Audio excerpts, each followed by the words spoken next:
ಮಾತು. ಪ್ರೀತಿಯ ಗೆಳೆಯರೇ, ಒಮ್ಮೆ ಕಣ್ಣು ಮುಚ್ಚಿ ಊಹಿಸಿಕೊಳ್ಳಿ, ನೀವು ಎಂದಿನಂತೆ ಯಾವುದೋ ಕೆಲಸದ ಮೇಲೆ ನಿಮಗಿಷ್ಟ ಬಂದ ಹಾಗೆ ಬಸ್ ನಿಲ್ದಾಣದಲ್ಲಿ ಓಡಾಡುತ್ತಿರ್ತೀರಿ. ಸುತ್ತಲೂ ನೂರಾರು ಜನ ಇರುತ್ತಾರೆ, ಗಾಡಿಗಳ ಸದ್ದಿರುತ್ತದೆ. ಇಂತಹ ಜನನಿಬಿಡ ಜಾಗದಲ್ಲಿ ನಾವು ಸೇಫ್ ಅಂತಾನೆ ಅಂದುಕೊಂಡಿರುತ್ತೇವೆ ಅಲ್ವಾ? ಆದರೆ ಹಾಡುವಾಗಲೇ ಎಲ್ಲರ ಕಣ್ಣೆದುರೇ ಒಬ್ಬ ಯುವಕ ಲಾಂಗ್ ಅಥವಾ ತಲವಾರು ಹಿಡಿದುಕೊಂಡು ರಕ್ತ ಪಿಪಾಸಿಯಂತೆ ಅಟ್ಟಹಾಸ ಮೆರೆದರೆ ನಮ್ಮ ಗತಿಯೇನು? ಹೌದು ಗೆಳೆಯರೇ, ದಕ್ಷಿಣ ಕನ್ನಡ ಜಿಲ್ಲೆಯ ಮೂಡಬಿದ್ರೆ ಖಾಸಗಿ ಬಸ್ ನಿಲ್ದಾಣದಲ್ಲಿ ಶನಿವಾರ ಸಂಜೆ ನಡೆದ ಘಟನೆ, ನಿನ್ನೆ ಸಂಜೆ ನಡೆದ ಘಟನೆ ಇದು ಇಡೀ ಕರ್ನಾಟಕವೇ ಬೆಚ್ಚಿ ಬೀಳುವಂತೆ ಮಾಡಿದೆ.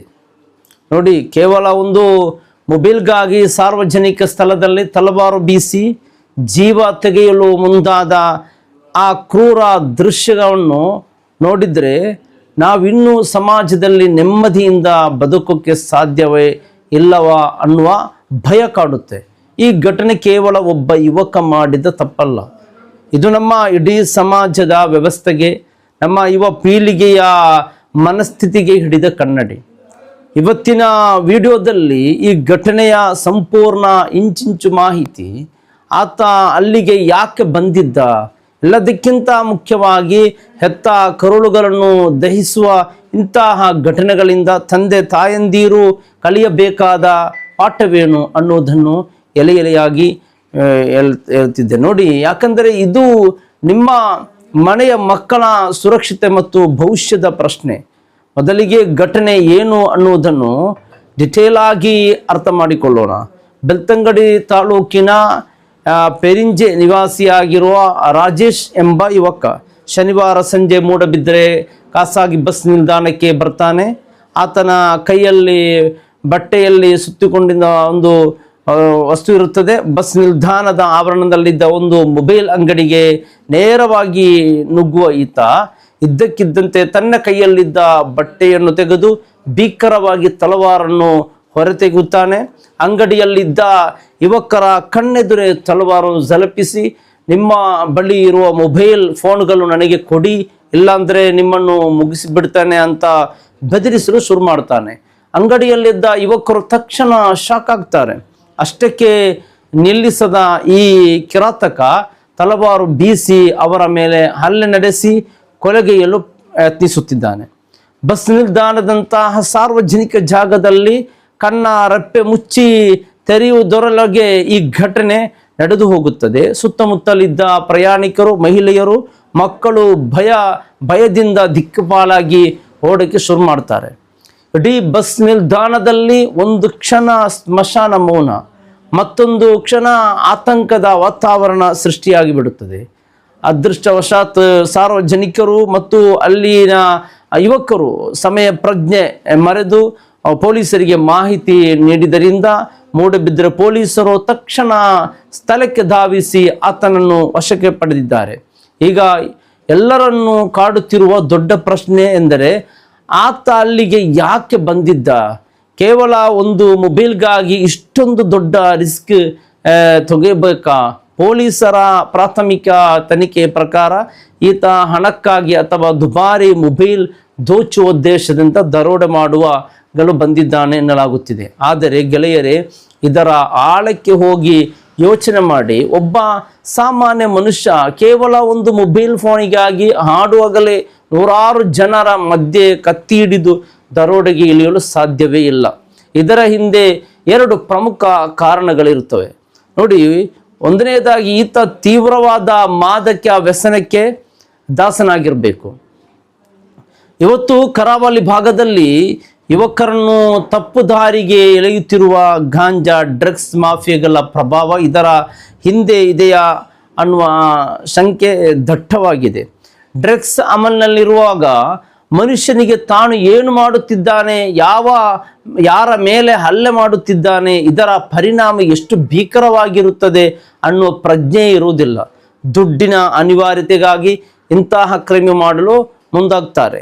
ಅಥವಾ ಎರಡನೇ ಸಾಧ್ಯತೆ, ಆತನ ಮಾನಸಿಕ ಸ್ಥಿತಿ ಸಂಪೂರ್ಣ ಹದಗೆಟ್ಟಿರಬೇಕು. ಸದ್ಯಕ್ಕೆ ಪೊಲೀಸರು ತೀವ್ರ ವಿಚಾರಣೆ ನಡೆಸುತ್ತಿದ್ದಾರೆ.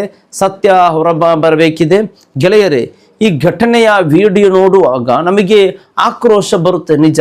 ಆದರೆ ಇದರ ಹಿಂದೆ ಮಗದೊಂದು ಕಣ್ಣೀರಿನ ಕಥೆ ಇದೆ.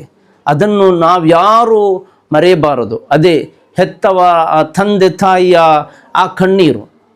ಯಾವೊಬ್ಬ ತಂದೆ ತಾಯಿಯೂ ಕೂಡ ತನ್ನ ಮಗ ದೊಡ್ಡವನಾಗಿ ಕೈಯಲ್ಲಿ ತಲವಾರು ಹಿಡಿದು ರೌಡಿಯಾಗಲಿ ಜೈಲ್ ಪಾಲಾಗಲಿ ಅಂತ ಬಯಸುವುದಿಲ್ಲ. ಮಗ ಹುಟ್ಟಿದಾಗ ಆ ತಂದೆ ತಾಯಿ ಎಷ್ಟೋ ಕನಸು ಕಾಣ್ತಾರೆ ಗೊತ್ತಾ. ತಾನು ಹಗಲಿರುಳು ಕಷ್ಟಪಟ್ಟು ಬೆವರು ಸುರಿಸಿ ತಾನು ಉಪವಾಸ ಬಿದ್ದರೂ ಮಗನಿಗೆ ಒಳ್ಳೆಯ ವಿದ್ಯಾಭ್ಯಾಸ ಕೊಡ್ತಾರೆ. ನನ್ನ ಮಗ ಸಮಾಜದಲ್ಲಿ ಒಬ್ಬ ಗೌರವಾನ್ವಿತ ಪ್ರಜೆಯಾಗಿರಬೇಕು, ತಮಗೆ ವೃದ್ಧಾಪದಲ್ಲಿ ಆಸರೆಯಾಗಬೇಕು, ನಮಗೊಂದು ಒಳ್ಳೆಯ ಹೆಸರು ತರಬೇಕು ಅಂತ ನೂರಾರು ಕೋಟಿ ಕನಸುಗಳನ್ನು ಕಟ್ಟಿಕೊಂಡಿರುತ್ತಾರೆ. ಆದರೆ ಇವತ್ತು ಕೆಲವು ಯುವಕರು ಕ್ಷಣಿಕ ಆವೇಶಕ್ಕೆ ಬಿದ್ದು ಕೆಟ್ಟ ಸ್ನೇಹಿತರ ಸಹವಾಸ ಮಾಡಿ ಡ್ರಗ್ಸ್ ಅಥವಾ ಈ ತರಹದ ಕ್ರಿಮಿನಲ್ ಹಾದಿ ಹಿಡಿದಾಗ ಆ ತಂದೆ ತಾಯಿಯಂದಿರ ಮನಸ್ಥಿತಿ ಏನಾಗಬೇಡ ಹೇಳಿ. ಮಗ ತಪ್ಪು ಮಾಡಿ ಜೈಲಿಗೆ ಹೋದರೆ ಸಮಾಜದಲ್ಲಿ ತಲೆ ಎತ್ತಿ ನಡೆಯಲಾರದ ಪರಿಸ್ಥಿತಿ ಆ ವೃದ್ಧ ಪೋಷಕರಿಗೆ ಆಗುತ್ತದೆ. ಹೆತ್ತ ಕರುಳು ದಿನನಿತ್ಯ ನರಕಯಾತನೆ ಅನುಭವಿಸುತ್ತದೆ. ತಂದೆ ತಾಯಿಗಳು ನಮ್ಮ ರಕ್ತವನ್ನೇ ಬೆವರಾಗಿ ಕಟ್ಟಿದ ಕನಸಿನ ಗೋಪುರವನ್ನು ಈ ಯುವಕರು ಒಂದೇ ಒಂದು ಕ್ಷಣದಲ್ಲಿ ಹುಚ್ಚಾಟದಿಂದ ಧೂಳ್ಪಟ ಮಾಡಿಬಿಡ್ತಾರೆ. ಈ ರಾಜೇಶ್ ಎಂಬ ಯುವಕ ತಂದೆ ತಾಯಿಯ ಸ್ಥಿತಿ ಇವತ್ತು ಏನಾಗಿರಬೇಡ ಯೋಚಿಸಿ. ಅದಕ್ಕೆ ಹೇಳೋದು ಯುವಕರೇ, ನೀವು ತಪ್ಪು ಹಾದಿ ಹಿಡಿಯುವ ಮುನ್ನ, ಕೈಗೆ ಕತ್ತಿ ಎತ್ತುವ ಮುನ್ನ ನಿಮ್ಮನ್ನ ಹೆತ್ತು ಸಾಕಿ ಸಲಹಿದ ಆ ತಾಯಿಯ ಮುಖ ನೆನಪಿಸಿಕೊಳ್ಳಿ. ನಿಮ್ಮ ತಂದೆಯ ನೆರೆತ ಕೂದಲುಗಳನ್ನು ನೆನಪಿಸಿಕೊಳ್ಳಿ. ನಿಮ್ಮ ಒಂದು ತಪ್ಪು ನಿರ್ಧಾರ ಇಡೀ ಕುಟುಂಬವನ್ನೇ ಜೀವಂತ ಸಮಾಧಿ ಮಾಡುತ್ತದೆ. ಹಾಗಾದರೆ ಗೆಳೆಯರೇ, ಇಂತಹ ಘಟನೆಗಳು ಮರುಕಳಿಸದಂತೆ ತಡೆಯಲು ನಾವು ಸಮಾಜವಾಗಿ ಏನು ಮಾಡಬೇಕು? ಪೋಷಕರ ಕಣ್ಣಾವಲಿ ಕಡ್ಡಾಯ. ಇವತ್ತಿನ ಕಾಲದಲ್ಲಿ ಪೋಷಕರು ಕೇವಲ ಮಕ್ಕಳಿಗೆ ಹಣ ಕೊಟ್ಟರೆ ಜವಾಬ್ದಾರಿ ಮುಗಿಯುವುದಿಲ್ಲ. ನಿಮ್ಮ ಮಕ್ಕಳು ಕಾಲೇಜು ಮುಗಿಸಿ ಎಲ್ಲಿಗೆ ಹೋಗುತ್ತಾರೆ, ಅವರ ರೂಮಿನಲ್ಲಿ ಏನೆಲ್ಲ ಇದೆ, ಅವರ ಮೊಬೈಲ್ನಲ್ಲಿ ಯಾರ ಜೊತೆಯೆಲ್ಲ ಸಂಪರ್ಕದಲ್ಲಿ ಇದ್ದಾರೆ, ಅವರ ವರ್ತನೆ ಇದ್ದಕ್ಕಿದ್ದಂತೆ ಬದಲಾಗುತ್ತಿದೆಯಾ, ಕೋಪ ಜಾಸ್ತಿ ಆಗ್ತಿದೆಯಾ, ಇವೆಲ್ಲವನ್ನು ಸೂಕ್ಷ್ಮವಾಗಿ ಗಮನಿಸಬೇಕು. ಆರಂಭದಲ್ಲೇ ತಪ್ಪು ಹಾದಿಯನ್ನು ತಡೆದರೆ ದೊಡ್ಡ ಅನಾಹುತ ತಪ್ಪಿಸಬಹುದು. ಸಾರ್ವಜನಿಕವಾಗಿ ಸಮಯ ಪ್ರಜ್ಞೆ. ಇವತ್ತಿನ ದಿನದಲ್ಲಿ ಇಂತಹ ಘಟನೆ ನಡೆದಾಗ ಜನ ಏನು ಮಾಡುತ್ತಾರೆ ಗೊತ್ತಾ? ತಕ್ಷಣ ಮೊಬೈಲ್ ತೆಗೆದು ವಿಡಿಯೋ ಮಾಡಿ ಸೋಷಿಯಲ್ ಮೀಡಿಯಾದಲ್ಲಿ ವೈರಲ್ ಮಾಡೋಕೆ ನೋಡ್ತಾರೆ. ಆದರೆ ಸಹೋದರರು ನೋಡಿ, ನೆನಪಿಡಿ, ಆ ಸಮಯದಲ್ಲಿ ವಿಡಿಯೋ ಮಾಡುವುದಕ್ಕಿಂತ ನಿಮ್ಮ ಜೀವ ರಕ್ಷಿಸಿಕೊಳ್ಳುವುದು ಮತ್ತು ಸುರಕ್ಷಿತ ಜಾಗದಿಂದ ತಕ್ಷಣ ಪೊಲೀಸರ್ ಕಂಟ್ರೋಲ್ ರೂಮ್ 112ಗೆ ಕರೆ ಮಾಡುವುದು ಮುಖ್ಯ. ವ್ಯಾಪಾರಿಗಳ ಸುರಕ್ಷಿತ. ಈ ಘಟನೆಯಲ್ಲಿ ಮೊಬೈಲ್ ಅಂಗಡಿಯವರ ಅದೃಷ್ಟ ಚೆನ್ನಾಗಿತ್ತು, ಪ್ರಾಣಾಪಾಯದಿಂದ ಪಾರಾಗಿದ್ದಾರೆ.